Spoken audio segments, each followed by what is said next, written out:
Hello, Steve White, Steve Arts 89. Well, I saw these little lists a week or so ago in an article, and I meant to do a video about them, but I just forgot. It was looking at the Nielsen ratings for 2022, the top 15 streaming programs overall and original.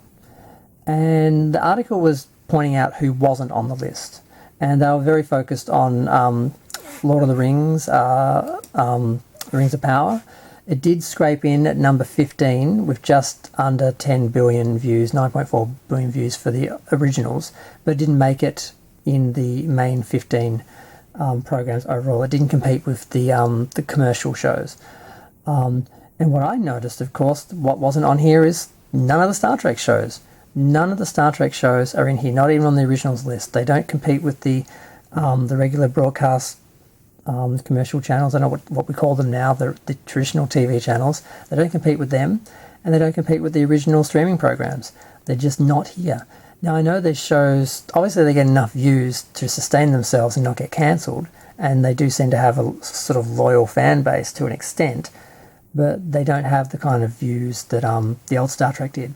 Like if you looked at the syndicated lists for the top 10 shows, syndicated shows, Star Trek, Next Generation, Deep Space Nine, Voyager, they all would have been in the top couple positions because they were huge in their field, and they even competed with regular TV shows and stations. They rated well enough. They got made in, I think, some of the top 10 lists.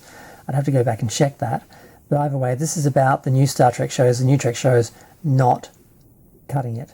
And one of the annoying things, whenever I would criticize the shows and say no one's watching them, they don't have the views, certain trolls on my channel would come out and say, "Oh, you're just looking at the wrong metric. You're just looking at the old commercial overnight ratings and acting like they matter when no one watches TV anymore. People only watch streaming, and that's where all the views are. And you're just not counting them. You're ignoring them so you can, lie and put out fake articles and fake videos saying that they're not rating when they really are because they're big hits because I want them to be."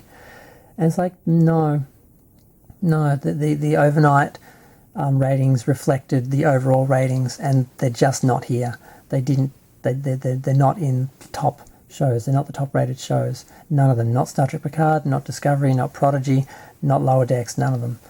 And that's just reality. That's just the truth.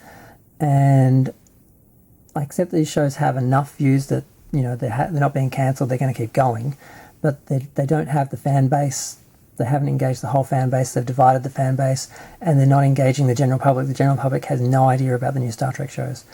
But so they failed in that sense. And I just wish people would accept that instead of trying to find ways to argue again about it. Now, unless these lists are fake and someone made them up, I didn't check Nielsen's site. I assume whoever made up the article was, sourcing them from the actual site. So hopefully they're not fake. I'll have to check that afterwards, actually, just to be double sure before I put it up. But these are the ratings. This is the reality. Streaming programs. And it's interesting. You look at what is here. There's Stranger Things, of course, NCIS, Cocomelon, Ozark, Encanto, Grey's Anatomy, Criminal Minds, Bluey, Gilmore Girls, Seinfeld, Supernatural, Wednesday, Heartland, Cobra Kai, The Simpsons. There's a lot of comfort food here. Old shows like The Simpsons, Seinfeld, Grey's Anatomy, Gilmore Girls. It's people like what they like. It's not just the new shows. There's a lot of comfort food, and And then when we get to the streaming originals, it's a little different. Like Wednesday was fairly low in that top 15, but that's because she's only been up for a month or so. But she was number 3 for the originals. And Stranger Things, Ozark, Cobra Kai, Bridgerton, Virgin River, which I don't know what that is, Dharma, which I love, Love is Blind, which I don't really care about, Inventing Anna, The Crown, haven't really seen them. The Boys is one of the other genre shows that made the count. It's doing well. British Baking Show, the Umbrella Academy, which I kind of forget that's a genre show too, but it is.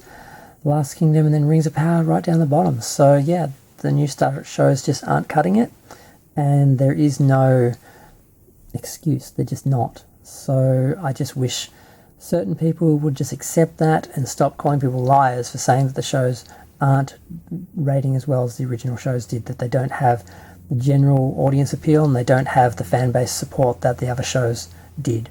They just don't.